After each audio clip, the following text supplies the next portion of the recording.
and center. Tomorrow, Jeb Bush will officially declare he is a candidate for the Republican nomination. Just yesterday, we saw Hillary Clinton step out for her first major campaign rally in New York. Let's talk about all of it with Republican strategist Lisa Booth. Also with us, Mark Lamont Hill, a CNN political commentator. Guys, thank you for being here. I want you to listen to part of what Jeb Bush said to our Dana Bash in his European tour that he embarked on this week, talking about how he realizes that he has to show voters who he is beyond being a Bush. Listen. Well, Jeb is different than George, and Jeb is who he is. My life story is different, and I got to do that when I ran as governor, and I got to share my passion for service when I was governor, and telling that story is going to be part of this. I don't have to disassociate myself from my family. I love them, but I know that for me to be successful, I'm going to have to show my heart, tell my story. Really interesting what stood out to me there, Lisa. Show my heart. Show my story. This is someone who says, hey, I'm an introvert. You're a Republican strategist. How does he do it best? Well, you know, and I do absolutely think he needs to show his heart, and he does need to tell his story because he does have to differentiate himself from the Bush dynasty. And we saw him get a little tripped up with that, with the question about Iraq. But, you know, Jeb Bush has been polling in the top 3 in every national poll we've seen. He's also led key states like New Hampshire, which we have seen recently as well. He's also hired some of the best political operatives, and he's likely going to post huge fundraising numbers. And, you know, Jeb Bush has a strong economic record that he can point to when he was governor of Florida. However, I think Republicans still have some questions, especially conservatives, on the issues of, you know, Common Core and immigration. And, you know, as I mentioned, too, you know, with his response to Iraq, it did show a glimpse of vulnerability there. I want to play you guys part of this video. The Bush camp has just released this brand new 3-minute video. They're expected to play it tomorrow at the announcement. Let's watch and talk about it on the other side.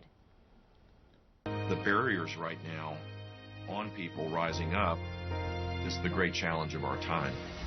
So many people could do so much better if we fixed a few things. My core beliefs start with the premise that the most vulnerable in our society should be in the front of the line, not the back.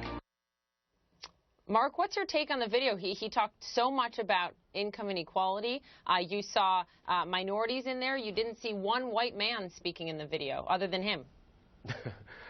Income inequality and economic populism is what's hot in these Republican streets these days. Everybody's pushing that message. Even Mitt Romney, before he decided not to run, was on that message. So this is actually an ideal position for Jeb Bush to take. The question is, hardline traditional Republicans buy this. Much of their concern on the last 2 election cycles has been, hey, we keep compromising. To Bill Clinton's point, we keep putting up the candidate that has the best chance of being electable, even when we have compromised some of our core Republican values. We did that with McCain. We did that with Romney. This time they may want a hardcore, dyed-in-the-wool Republican and not just someone who they think polls better. And if that's the case, Jeb Bush is going to have trouble because of immigration and because of some other issues. It's interesting, last month, Jeb Bush in New Hampshire talking about Mitt Romney, saying if you don't define yourself and exactly who you are, they will define you. Hearkening back to that, I want you both to take a look at this. Hillary Clinton obviously made her big rally yesterday. Look at the front of the New York Post. Right? You've got Hillary Clinton there taking on income inequality, sort of dressed as Robin Hood. Lisa, what's your take on that? I think it's quite laughable that Hillary Clinton is trying to drive this economic income inequality populist narrative because she lacks credibility on the issue. She has zero credibility on the issue. You know, she calls for toppling the 1%, but she is the 1%. She says she's going to be a champion for middle-class families, but this is a woman who admittedly hasn't driven a car in 18 years. You don't have wait, Lisa, just 1 second. You don't have to be poor to advocate for the poor.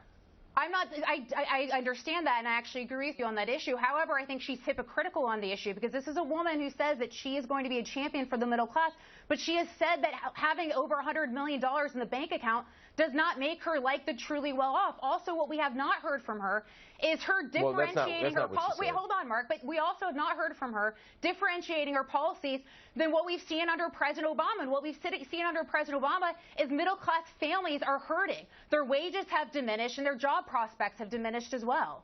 I thought it was interesting, Mark. She really took on Wall Street and took on some of these hedge funds in a big way yesterday.